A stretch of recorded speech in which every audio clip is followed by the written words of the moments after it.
cycle nouveau de lutte internationale, c'est-à-dire qui ont lieu à peu près partout dans le monde et qui portent précisément autour de la question de la démocratie.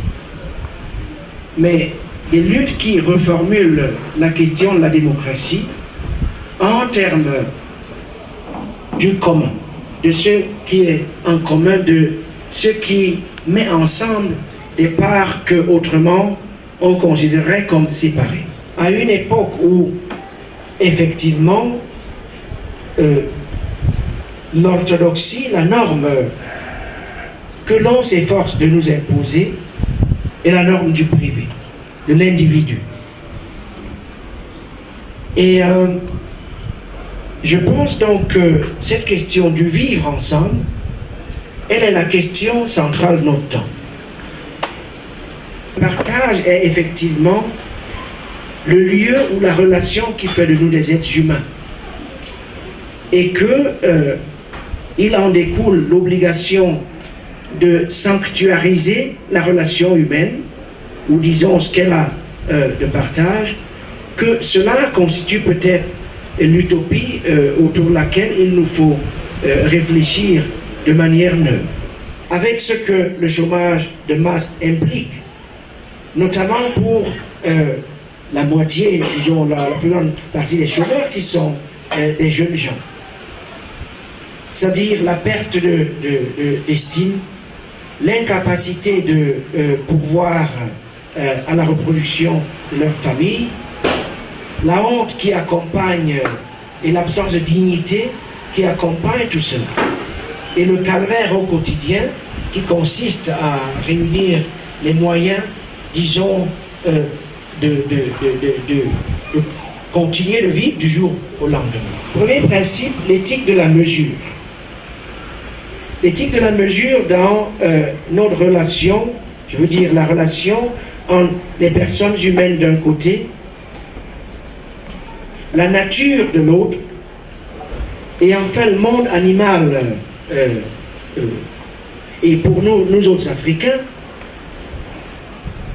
le monde des personnes humaines, le monde de la nature et le monde des animaux, tout cela se retrouve bien évidemment dans le quatrième monde, si vous voulez, qui est propre à nos métaphysiques, qui est le monde de l'invisible et le monde de l'au-delà.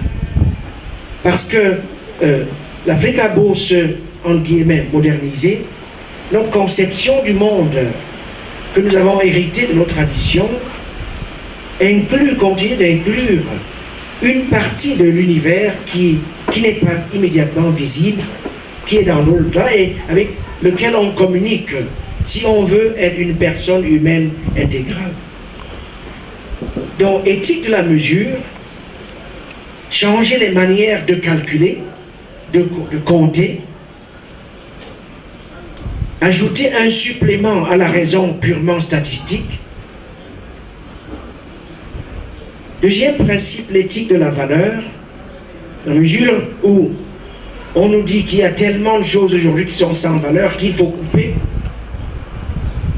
Donc, repenser les termes de la valeur. Et troisièmement, redécouvrir tout un domaine sans lequel il n'y a pas de société, il n'y a pas de démocratie, il n'y a pas d'éthique. C'est le domaine des choses incalculables. Des choses que l'on ne peut pas réduire à une valeur purement statistique. Puisque c'est cette valeur qu'on érige aujourd'hui comme norme dominante et totalisante. Il y a des choses qui ne se comptent pas statistiquement.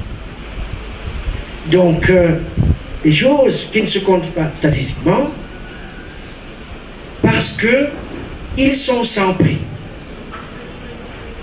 Donc, redécouverte du sans prix, de l'incalculable, et de ce qu'il nous faut, je dirais, sanctuariser. Des choses auxquelles on ne peut pas toucher. Et je crois que si notre époque ne redécouvre pas la valeur de ce à quoi on ne peut pas toucher, eh bien, on est promis à toutes sortes de catastrophes.